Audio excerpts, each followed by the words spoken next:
अब सुनिए, आप सब जानते होंगे 9 अध्याय प्रेरितों के काम में पौलुस बदला गया, 9 या 8 अध्याय में। और उसके बाद उसने एक मिशन स्टार्ट किया और उसने बहुत सारी जगहों पे कलीसियाएं बनाई। पर आपको पता है वो कौन सी कलीसिया है जो मैं ऐसा कह सकता हूं उन दिनों की सबसे वर्स्ट चर्च थी? एक होते हैं वर्ल्डली लोग। डू यू नो वर्ल्डली लोग क्या होते हैं? संसारिक। इन्हें प्रभु भी चाहिए, दुनिया भी चाहिए, ये उनमें है ही नहीं। आपको मैं बताना चाहता हूं, इस कलीसिया का थोड़ा इतिहास सुनिए, शर्म मत कीजिए। कई बार क्या होता है, ये बातें सुन के ना हमको लगता है कि इस चर्च के अंदर सबसे पहले जानते हैं क्या था? ग्रुपिज्म था। जानते हैं ग्रुपिज्म का मतलब क्या होता है? कलीसिया के अंदर कलीसिया, जिसने जिसको सुसमाचार सुनाया वो सिर्फ उससे ही बात करता था। अगर किसको दिनेश पे यहां पर लेकर आया तो वो दिनेश से ही बात करेंगे, किसको आकाश भाई लेकर आए, मयूर भाई लेकर आए। इसीलिए पौलुस वहां कहता है, सोचो, वो कहता है कोई केफा का, कोई पतरस का, कोई कहता है मैं अपुलुस का। सबसे पहले इस कलीसिया के अंदर आपस में प्रेम नहीं था, उनके बीच में कोई यूनिटी नहीं थी। जिस कलीसिया के अंदर ग्रुप्स बन चुके हैं, यह बात साफ दर्शाती है कि उस कलीसिया में ऑलरेडी प्रॉब्लम्स हैं। लोग एक दूसरे को पसंद नहीं करते हैं, इसीलिए वो 1 या 2 से ही ज्यादातर बात करते हैं। लेकिन एक सच्चा व्यक्ति जो होता है ना, वो मीटिंग के बाद हर व्यक्ति से मिलेगा, उससे हैंडशेक करेगा, उसको जय मसीह कहेगा, उससे पूछेगा। लेकिन अगर आप एक से ही बात करते हैं, मैं आपको बताना चाहता हूं, you are already involve in a groupism. ये कलीसिया एक ऐसी कलीसिया थी जहां पर ग्रुप बन चुका था। दूसरी चीज, आप जानते हो इस कलीसिया के अंदर एक लड़के ने अपनी स्टेप मदर के साथ अफेयर रखा था। Do you know? पौलुस कहता है, मैं क्या सुनता हूं कि तुम्हारे बीच में अन्य जातियों से गंदा व्यभिचार हो रहा है। बेटा अपनी मां को रखता है। पढ़िए, आराम से पढ़िए, 3 अध्याय में लिखा है उसका उसकी स्टेप मदर के साथ सेक्सुअल रिलेशनशिप था। आपने कभी ऐसी चर्च सुनी है? मैंने कभी नहीं सुनी है कि किसी चर्च के अंदर किसी बेटे ने अपनी मां के साथ ऐसा किया हो। पौलुस उनको कहता है, मैं क्या सुन रहा हूं तुम्हारे बीच में। पहली चीज वो कहता है ग्रुपिज्म है तुम्हारे बीच में। दूसरी चीज वो तुमको कहता है कि तुम्हारे बीच में ऐसा व्यभिचार हो रहा है जो अन्य जातियों में भी नहीं होता था। तीसरी चीज जानते इनके अंदर क्या थी? इनको प्रभु भोज खाने का भी कैसे था वो भी नहीं पता था। डू यू नो लोग प्रभु भोज कैसे खा रहे थे? आज भी बहुत सारे लोग खा सकते हैं, ऐसे ही खाते भी हैं मेरे ख्याल से। उनके हाथ में रोटी आती थी, वो एक ऐसी चीज को कि नॉर्मल चीज है, खा के बस खड़े हो जाते थे। पौलुस उनको कहता है, क्या खाने पीने के लिए तुम्हारे घर नहीं है? वो कैसे प्रभु भोज खा रहे थे आपको पता है? इनडिसिप्लिन। उनको कोई विवेक नहीं था कि इसको कितनी पवित्र विधि है, इसमें इसको खाने से पहले हमें जीवन जांच लेना चाहिए कि क्या हम कुछ गलत तो नहीं कर रहे हैं। लिखा है, जो कोई उसकी देह को नहीं पहचानता। इसका मतलब जब आप प्रभु भोज लेते हैं तब आपको यह रियलाइज होना चाहिए, क्या मेरी कलीसिया के अंदर, क्या सबके साथ मेरा संबंध ठीक है? लिखा है, इसको खाते समय जो देह को नहीं जानता वो अपने ऊपर दंड ले आता है। कितनी बड़ी बात है कि जो प्रभु भोज खा रहे हैं, लिखा है जो इसे खाते समय देह को नहीं पहचानता। इसका मतलब आपको उस समय सोचना चाहिए कि क्या चर्च के अंदर कोई ऐसा भाई बहन तो नहीं है जिससे मैं नाराज हूं, उसे खा के बाइबल कहती है जाओ पहले ठीक करो उसको सब। इस चर्च के अंदर ऐसा कुछ भी नहीं था। व्यभिचार था, ग्रुपिज्म था। थर्ड चीज वहां पर लिखी गई है कि प्रभु भोज खाने का डिसिप्लिन नहीं था। और जानते हैं एक और चीज वहां पर लिखी गई है कि उनके बीच में झगड़े थे। कलीसिया के बिल्कुल 3-4 किलोमीटर दूर एक आदमी रहता था जिसका नाम था खिलोया। वो पौलुस को लेटर में लिखता है और पौलुस वहां पर कहता है, खिलोए के परिवार से मुझे मालूम पड़ा है कि तुम में झगड़े होते, ऐसे झगड़े होते, लड़ाइयां होती है तुम्हारे बीच में। क्या आप ये बिलीव कर सकते हो?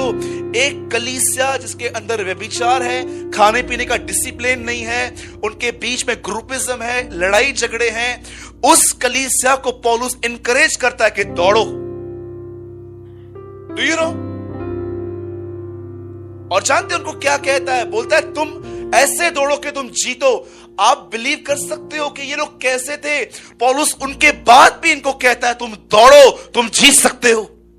कई बार हमारी जिंदगी भी ऐसी रहती है। 4 गलतियां इनके अंदर थी ऐसी इससे कई गलतियां हमारे अंदर रहती हैं और हम सारा दिन गिल्टीनेस में चलते हैं। मैं घटिया, मैं बुरा, मैं घटिया, मैं बुरा, मैं बढ़ नहीं सकता, मैं ऑनेस्ट नहीं हूं।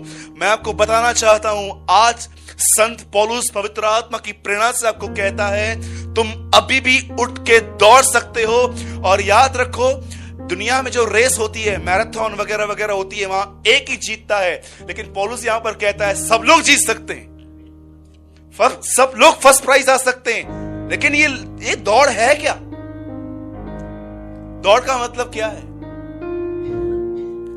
वो कहता है, क्या तुम नहीं जानते, दौड़ में दौड़ते सब हैं, लेकिन इनाम एक ही जीतता है। उसके बाद वो कहता है, तुम ऐसे दौड़ो, हम सब दौड़े, वो कहता है, और लिखा है तुम ऐसे दौड़ो कि तुम जीतो। ये दौड़ एक्चुअली है क्या? उसके ठीक नीचे थोड़ा आगे आप पढ़ेंगे, वहां लिखा है, मैं अपने आप को मारता, कूटता और वश में लाता हूं। इसका मतलब वो क्या कहने की कोशिश कर रहा था? एक बार फिर से डिसिप्लिन बनाने की कोशिश करो। ये सेल्फ लाइफ जब तुमसे आगे बढ़ने की कोशिश करे, उसको पकड़ो, इसको रोको इधर ही, इसको अपने आगे मत जाने दो। कितने लोग हैं ऐसे जो ये कहते हैं, भैया मेरी आंखें जो देखना चाहती है वो नहीं, मैं जो देखना चाहता हूं मैं इसको वही दिखाऊंगा। you know? मेरी जुबान जो बोलना चाहती है वो नहीं, जो मैं बोलना चाहूंगा वो ये बोलेगी। बदल मेरा बदन कुछ खाना चाहता है, लेकिन ये वो नहीं खाएगा, ये वो खाएगा जो उसे मैं कहूंगा। हमेशा हमारे अंदर का जीवन हमसे आगे दौड़ने की कोशिश करता है। पौलुस कहता है, उसे पकड़ो, ये तुम्हारी दौड़ है। मैं तीसरी बार दोहराता हूं, ये आंखें कुछ देखना चाहती हैं, लेकिन आप कहते हो नहीं, तू वो नहीं देखेगी जो तू देखना चाहती है, तू वो देखेगी जो मैं तुझे देखने के लिए कहूंगा। इसे कहते हैं डिसिप्लिन। आजकल ऐसे बहुत सारे प्रोग्राम्स चलते हैं टीवी पे, जिसमें है ना, अधिकतर सीरियल्स में एक लड़की आएगी फैशन करके, बड़े घर में घूमती रहती है, इशारों में बात करती है, लेकिन आपको शब्द सुनाई देते हैं। you know? इशारों में बात करती है, लेकिन आपको सब सुनाई देता है। सास भी कभी बहू थी, ससुरा भी कभी दामाद था, ये जो सब चलता रहता है, you know? जो ये चलता है, क्या अपने आप को आप बोलते हो? नहीं, मैं जानता हूं तू ये देखना चाहता है, लेकिन तू वो देखेगा जो मैं दिखाना चाहूंगा। चल बाइबल को रीड कर अच्छे से। पौलुस कहता है, लड़ाई ये नहीं है कि हम बस सब जगहों पे जाएं, प्रचार करें। वो कहता है, मैं अपने आप को मारता, कूटता, वश में लाता हूं। मारने का मतलब क्या है? क्या वो अपने आप को चाबुक लेके मार रहा था? वो अपने उस जीवन से लड़ रहा था जो वो जीवन आदम से लेकर आया था। मैं कई बार देखता हूं, मैं जो चाहता हूं, मैं बहुत इंस्पायर्ड होता हूं कि मैं ये करूं, मैं ये करूं, मैं ये करूं। फिर मैं देखता हूं क्या ये खुदा के वचन में है, और अगर नहीं है तो मैं कहता हूं ये तुझे नहीं मिलेगा, तुझे वो मिलेगा जो तुझे मैं करने के लिए कहूंगा। कितनी बड़ी बात है। मुर्दों में से जिंदा होने के बाद जब पतरस उसकी कब्र पे गया तो वो कहता है, यीशु मसीह का अंगोछा खुला हुआ नहीं पर लपेटा हुआ पड़ा था। वाह, कितनी बड़ी बात है। पतरस दौड़ दौड़ के कब्र में गया और उसने यीशु का शव नहीं देखा, लेकिन वहां पर यीशु मसीह का जो कपड़ा था वो ऐसा लपेटा हुआ पड़ा। आप जानते हैं, यीशु के सर से एक अंगोछा पूरा और एक यहां से लेके दूसरा कपड़ा बंधा हुआ था, और जैसे पतरस वहां पर गया, वो कहता है, मैंने कपड़ा लपेटा हुआ देखा। कितनी बड़ी बात है। यीशु मुर्दों में से जिंदा हुआ, उसे कपड़ा उतारा, और जैसे वो कब्र से निकल रहा था, उसने वो कपड़ा लिया, लपेट के वहां रख दिया, ये दिखाने के लिए कि मुर्दों में से जिंदा होने के बाद भी डिसिप्लिन क्या है मैं जानता हूं। वाह, रीड इट। डिसिप्लिन सिर्फ ये नहीं है कि अच्छे कपड़े पहने, हमारा हेयर स्टाइल अच्छा हो, हमारे पास सेल फोन्स अच्छे हो, हमारा शू अच्छा हो। मैं आपको बताना चाहता हूं, जो सबसे अच्छा डिसिप्लिन होता है ना, वो है कि आप उतना ही बोलेंगे जितनी आपको आवश्यकता है। That is a greatest discipline जो परमेश्वर हमसे चाहता है। एक ऐसी कलीसिया जो व्यभिचार में, झगड़ों में, लड़ाइयों में, ग्रुपिज्म में, उनके बीच में कोई यूनिटी नहीं थी। पौलुस उनको इनकरेज करता है कि तुम आज भी उठो, आज भी दौड़ो, और मैं तुमसे कहता हूं तुम सब जीत सकते हो। हम लोग क्यों सोचते हैं कि हम हारे हुए हैं? कई लोगों को देखो, उन्होंने अपना चित्र ही अपने अंदर खराब करके रखा है। आप उनको बोलो, सर भैया कैसे हो? अच्छा हूं। अरे आप तो बहुत अच्छे हो। बोल क्या काम है? क्या काम है? क्या चाहिए? बोल। हम लोग एक्सेप्ट ही नहीं करते हैं कि हम प्रभु की, हम क्या है। अधिकतर लोगों ने, जैसे दाऊद कहता है कि उसने मेरा गुनाह मेरे दृष्टि में निरंतर बना रहता है। आज एक सवाल अपने आप से पूछो, आपके अंदर आपकी इमेज कैसी है? आप क्या समझते हैं अपने आप को? मुझे बताइए। मेरे भाइयों और बहनों, अगर आप खुश नहीं हो तो आप अपने साथ रहने वालों को भी कभी कोई खुशी नहीं दे सकते हो। डू यू नो आप क्यों आप दूसरों को खुश नहीं रख सकते हो? क्योंकि आप खुश नहीं हो। आप कैसे रखोगे? मुझे बताइए। अगर आप ही हैप्पी नहीं हो तो आपके साथ रहने वाले हैप्पी कैसे होंगे? आप ही हमेशा मुंह लटकाए हुए रहते हो, नहीं मैं अच्छा नहीं हूं, मैं बुरा हूं, मैं प्रेयर नहीं करता हूं, मैं 3 दिन प्रेयर करता हूं, फिर चौथे दिन मिस हो जाता है। आपने अपने अंदर ऐसा क्यों बना के रखा है कि परमेश्वर का प्रेम, उसका पवित्र आत्मा आपके बिहेवियर पे डिपेंड है? क्यों सोचते हैं अपने आप के लिए? सोचो। दाऊद कहता है, जब मैं अपने मां के बेदोल तत्व में था, बोलता है जब मैं अंदर था, क्या खुदा ने उसको बताया कि कितना अच्छे से तुझे मैंने बनाया है।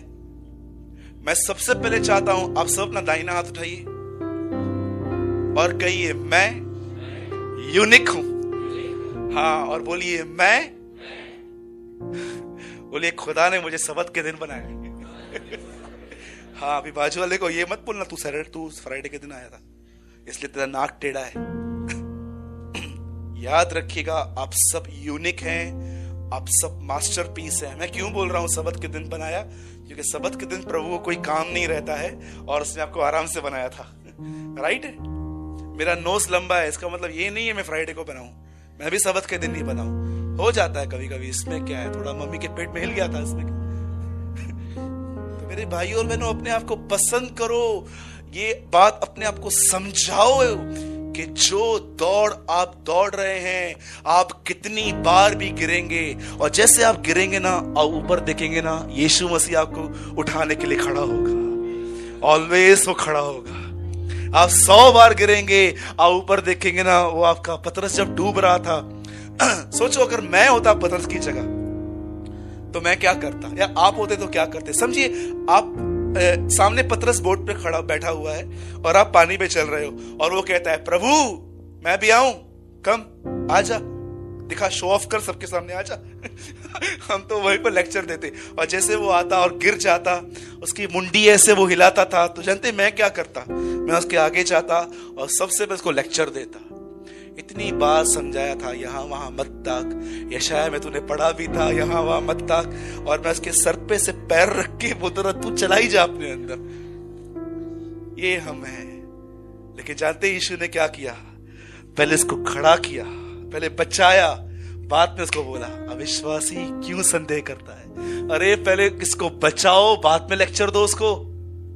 हम लोग लेक्चर दे देते हैं, तब तक वो डूब ही जाता है। क्या कह, अगर दाऊद के झुंड में से जब भेड़ भाग जाती थी और वो शेर के मुंह में आ जाती थी, दाऊद क्या कहता था?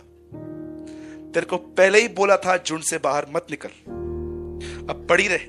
दाऊद ऐसे करता था, दाऊद वहां से निकालता था उसे।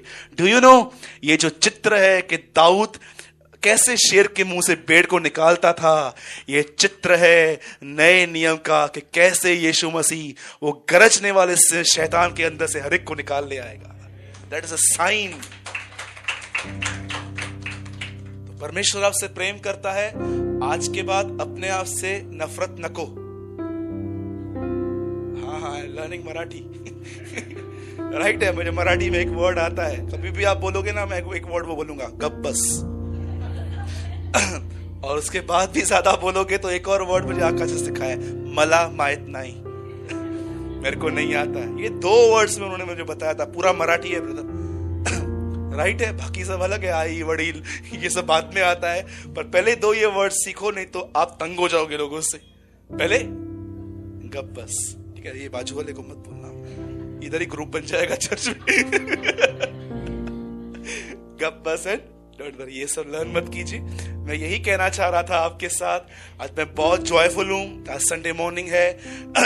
आज ही के दिन हमारा प्रभु यीशु मुर्दों में से जिंदा हुआ था मॉर्निंग में, ठीक है। तो प्रभु आपके साथ है। तो कितने लोग आज से दौड़ेंगे फिर से?